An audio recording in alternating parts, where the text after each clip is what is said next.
आपने बताया कि जो किडनी पेशेंट हैं जिनका डायलिसिस होता है, हाँ, वो किस तरह से डायलिसिस से बच जाते हैं और किडनी जो है प्रॉपर वापस हील हो जाती है, क्योंकि मोस्टली हमने देखा है कि जिसकी किडनी खराब हो गई वो ट्रांसप्लांट ही कराता है या मर जाता है। ये एक इम्पॉर्टेंट बात है जो मैं आपको बताना चाहता हूं ताकि आप इसको उन लोगों तक पहुंचाएं जिनको इसकी ज़रूरत है।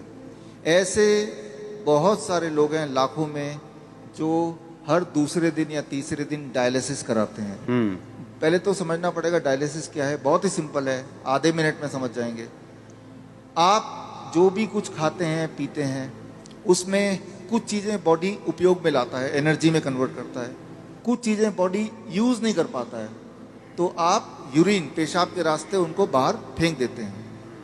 तो वो पेशाब कैसे बनता है, वो किडनी का काम होता है। उसके अंदर वो सारी चीज़ें हैं पेशाब में जो बॉडी को नहीं चाहिए, तो बॉडी ने उसको बाहर भेज दिया। क्रेटनाइन है, यूरिया है, यूरिक एसिड है, ऐसे बहुत सारी चीज़ें हैं, छोटे मोटे प्रोटीन हैं अलग अलग तरह के जो बॉडी को नहीं चाहिए। तो बॉडी ने पेशाब किया, आप बोलेंगे अरे मुझे पेशाब आ रहा है, तो वो किडनी ने बाहर भेजने का तैयारी कर ली है और आप गए और आपने अपने आप को हल्का किया, ठीक हो गया। ये तो हुआ नॉर्मल। आपका बॉडी खुद ही आपका डायलिसिस कर रहा है। डायलिसिस ये है, हमारा बॉडी हमारे अंदर की जो चीज़ जो हमें नहीं चाहिए वो बाहर फेंकने का रास्ता बनाया, इसे कहते हैं डायलिसिस। यानी कि हमारे सबकी बॉडी करती है इसको। अगर वो करना बंद कर दे, किडनी अपना काम करना बंद कर दे, अब जब मैं पानी पी रहा हूँ और बॉडी को उनमें से कई सारी चीज़ नहीं चाहिए लेकिन बाहर का रास्ता बंद है, तो बॉडी क्या करेगा, गुब्बारे की तरह, बैलून की तरह उस पानी को, उस फ्लूइड को बॉडी में ही इकट्ठा होता रहेगा। ऐसे लोगों के पैर आप देखेंगे हाथी की तरह हो जाते हैं, सूज जाते पैर, हाथ सूज हाँ, जाते हैं, पैर हाथ सूज जाते हैं, गले मुंह सूज जाता है। तो क्या है, उनका जो यूरिन आउटपुट है, पेशाब या तो कम हो गया है या खत्म हो गया है। अगर आपसे बोलें कि एक दिन बिना पेशाब किए रहना है, इम्पॉसिबल। कितना दर्दनाक हो सकता है। और ऐसे लोग फिर मशीन की मदद लेते हैं।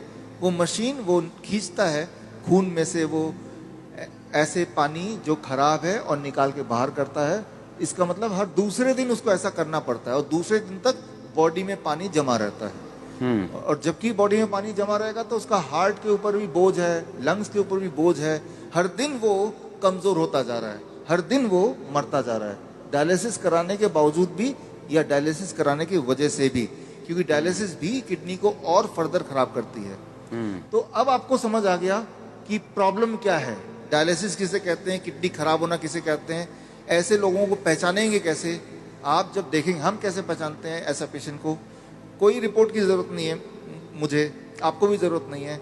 आप सिर्फ ऊपर से नीचे देखेंगे, अगर पैर हाथ में सूजन है थोड़ा बहुत भी, तो समझ लीजिए कि किडनी फेलियर की तरफ आप बढ़ चुके हैं। लेकिन घबराने की बात नहीं है।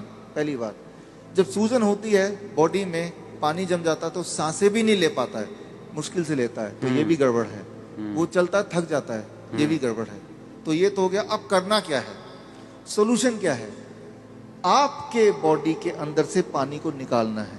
उसके लिए बड़ा आसान गॉड का दिया हुआ सोल्यूशन आपके पास ही है इसी वक्त। तीसरा kidney, third kidney. Third kidney किसे कहते हैं, आपका स्किन, सबसे बड़ा बॉडी का ऑर्गन। आपके स्किन में देखेंगे छोटे छोटे छेद हैं, है ना। तो ये जो छेद हैं, ये छेद से पसीना निकलता है।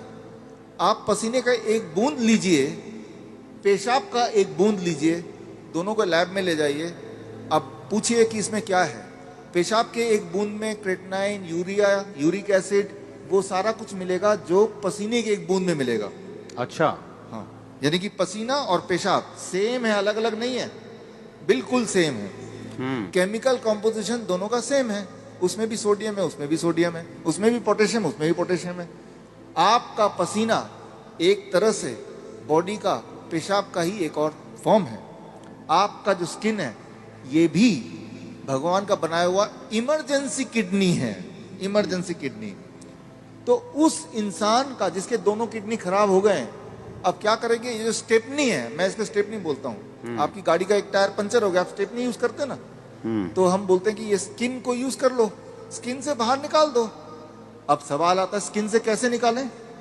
स्किन से निकालने के तरीके, अभी बाथटब का वीडियो प्लीज चला दें। ओके, चलाओ वीडियो बाथटब का। हमारे हॉस्पिटल में, हिम्स हॉस्पिटल है, डेरा बसी में है, अभी जलंधर में भी खुल गया है। आप देखिए यहाँ पे वीडियो। ये जो लोग आप देख रहे हैं, ये पानी के टब में बैठे हुए हैं। पानी का टेम्परेचर याद रखिएगा 40 डिग्री सेल्सियस पे है। पानी गले तक है। गले तक पानी अगर हो, उसका टेम्परेचर अगर 40 डिग्री सेल्सियस मेंटेन कर पाए, और ये लोग अगर 2 घंटे बैठ पाए, तो 2 घंटे के अंदर 2 घंटे सुबह शाम के एक बार या फिर 1-1 घंटा 2 बार। अच्छा, ऐसा करने से, ये सारे किडनी पेशेंट हैं, ये वो पेशेंट हैं जो हर दूसरे तीसरे दिन डायलिसिस कराने जाते थे, लेकिन अब वो जाते नहीं हैं। क्यों? क्योंकि वो अब ऐसा करते हैं, इससे उनकी तीसरी किडनी से वो सारा जो मल है, जो पेशाब के रास्ते नहीं निकल पा रहा था, वो निकल जाता है। पहली बात। दूसरी बात, और ऐसे टब में, कोई भी टब में बैठ जाना है, कोई भी टब में, कोई भी टब हो, और उसमें जो पानी है उसे 40 डिग्री पे ही रखना है। 40 डिग्री पे रखना। और नापना कैसे? थर्मामीटर से। थर्मोमीटर आप 150-200 रुपए का मिल जाएगा। पानी नापने वाला, जो पानी नापने वाला स्पेशल थर्मामीटर, स्पेशल थर्मोमीटर 150-200 में मिल जाएगा। हाँ, कहीं उसको चेक करते रहना कि वो 40 डिग्री पे मेंटेन रहे। अगर कम हो गया, गर्म पानी डाल लेना है, गर्म पानी डाल देना, 2 घंटे बैठना है। 2 घंटे बैठना है। ये टेम्परेरी सोल्यूशन है कि किडनी हील भी होगी? इसमें मैं आता हूँ। हाँ, ये किडनी हील होगी, लेकिन कैसे?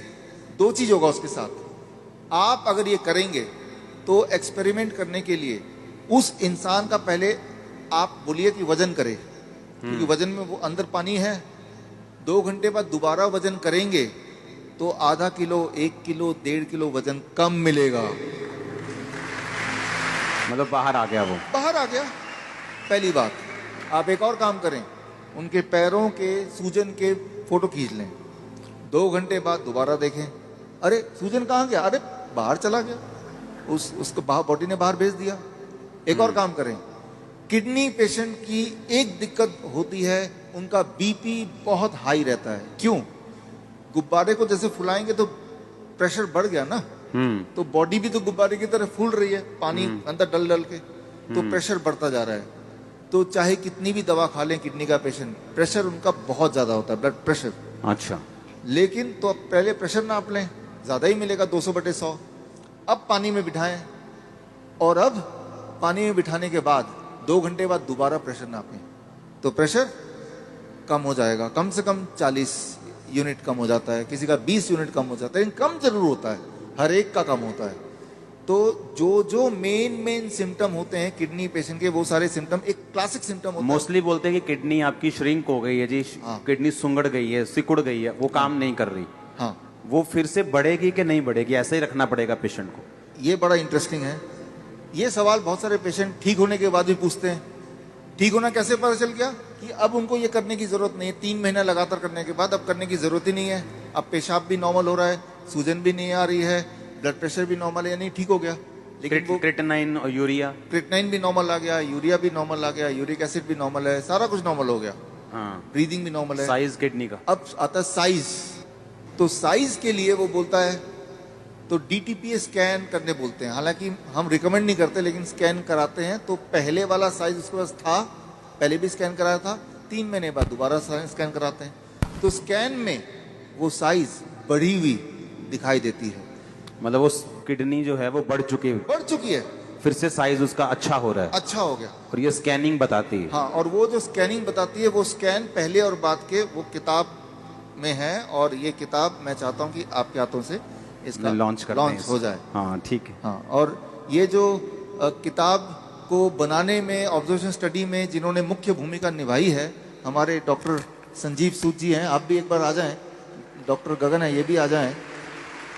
दयानंद आयुर्वेदिक कॉलेज में इन्होंने हमारे साथ मिलके हमें मदद करते हुए इस चीज को दुनिया तक पहुंचाने के लिए काम किया। प्लीज आ जाएं। Doctor Anu, please come. किताबें और भी हैं, 2 ले आते हैं। इसका नाम है प्रत्यारोपण, यानी किडनी ट्रांसप्लांट का अंत। किडनी, आपकी खुद की किडनी ही काम करेगी, किसी और की किडनी की कोई आवश्यकता नहीं है। भगवान का दिया हुआ किडनी, उसी को स्टार्ट करना है, उसी को काम करना है। तारीफ करो सब। Thank you, thank you, thank you. अच्छा, हमने कितने ऐसे लोग आपके लोग मोहल्ले में ऐसे आपने देखे होंगे जो किडनी ट्रांसप्लांट नहीं करा सकते, डायलिसिस नहीं करा सकते, मर जाते हैं। देखे कि नहीं देखे? चर्च में हील होते हमने देखे हैं, लेकिन जो बहुत से लोग हैं जो यीशु मसीह को नहीं जानते, हमने हॉस्पिटल्स में देखा है। मेरे फ्रेंड्स हैं जो हॉस्पिटल्स चलाते हैं चैरिटेबल, वो बताते हैं कि किडनी पेशेंट किस तरह से आते हैं और उनके पास मशीन्स नहीं है, उनके पास स्ट्रक्चर नहीं है और लोग ऐसे ही मर रहे हैं। और देखो, जब डाइट का जिक्र होता है तो यकीन नहीं होता कि डाइट से कैसे कोई हील हो सकता है, और ये भी यकीन नहीं हो रहा कि बाथटब में बैठ के या ऐसे ऐसे करके कैसे कोई हील हो सकता। और उसको खाना क्या है किडनी पेशेंट को? सेम DIP डाइट प्लस ये जो मैंने बताया, ये 2 घंटे बैठना है। 2 घंटे बैठना है। कई बार लोग 2 घंटे नहीं बैठ पाते, तो 1 घंटा करके 2 बार बैठ लिया। कई बार 1 घंटा भी नहीं बैठ पाते, चलो 40 मिनट करके 3 बार बैठ गए। 2 घंटे का आपको रूटीन पूरे दिन भर में 2 घंटे बैठते ना, तो यहाँ से जितने पोर्स हैं तब जाके पूरा निकलता है। ये एक रूटीन बनता है। और 3 महीने बाद फिर उसकी किडनी अपने आप काम भी करना शुरू करती है। अपने आप काम करना शुरू करती है, तो फिर ये बंद कर देना है। डाइट चलेगा जिंदगी भर, डाइट चलेगी, हाँ, इसको बंद कर देना है। ये बंद हो जाएगा, ये बंद हो जाएगा और पेशेंट नॉर्मल रहेगा। अब वो पेशेंट ही नहीं है। अब वो पेशेंट नहीं, अब पेशेंट नहीं है, वो आप और हम जैसे हैं। नॉर्मल हो गया वो। हमारे दर्शकों के लिए एक खास मेरा मैसेज, आप इस दोनों चैनल के माध्यम से मेरे वीडियोस आप देख रहे होंगे, नए नए जो टेक्निक्स हैं वो आप सीख रहे होंगे। एक चीज़ करना भूल जाते होंगे कि वो ये है सब्सक्राइब करना। सब्सक्राइब कीजिए ताकि जो मेरे नए टेक्निक्स हैं, नए वीडियोस हैं, वो राइट टाइम पे आप तक पहुँचे, सबसे पहले पहुँचे।